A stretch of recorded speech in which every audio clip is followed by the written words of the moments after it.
Hello, my name's Hector Ortiz, and today we'll be looking at Luigi's Mansion 3.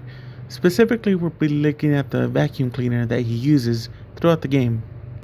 This mechanic has multiple functions that can help the player solve puzzles throughout the level.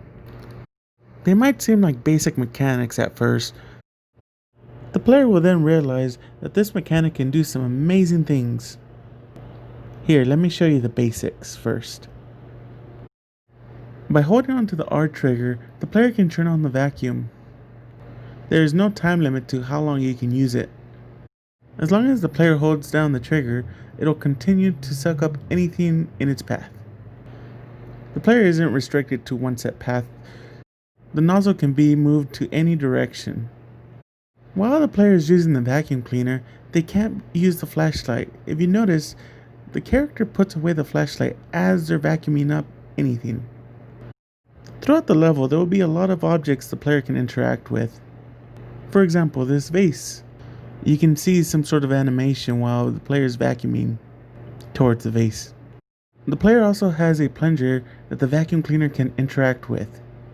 The plunger can stick to various surfaces. The vacuum cleaner can then interact with the plunger to cause some damage. For some cases, that's the only way to hurt some monsters throughout the levels, especially the really annoying ones.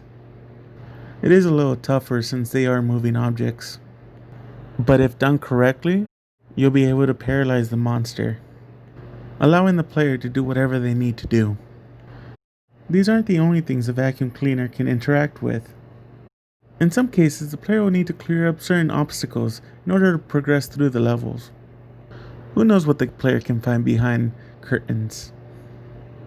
Now, the vacuum cleaner that the player uses doesn't just suck up things, it can also blow things away.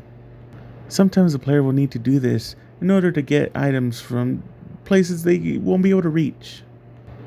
For example, if items get stuck within the level, the player can utilize these tools in order to reach them. That's another thing the vacuum cleaner can interact with. They can pull certain collectibles closer to the player, which is quite helpful if the item is far from reach from the player. This is definitely a big help. Besides hearts, another collectible you're able to vacuum up is money or gems. Money does tend to get stuck within these levels, and these tools are perfect to reach those. Moving certain items can also help you unlock certain things. For example, a rare ghost. The vacuum cleaner cannot interact with a ghost unless they're stunned. Once a ghost is stunned, you're able to vacuum them up, but they do have a life bar. You can either hold down the trigger until their life reaches 0, or, just like how you destroy vases, you can do the same to the ghost. But it'll take a lot more to kill them. If the ghost's life reaches 0 while vacuuming them normal, they'll just enter your vacuum cleaner. But if their life reaches 0 when you're tossing them, all they do is vanish. And that's everything. I hope that was helpful.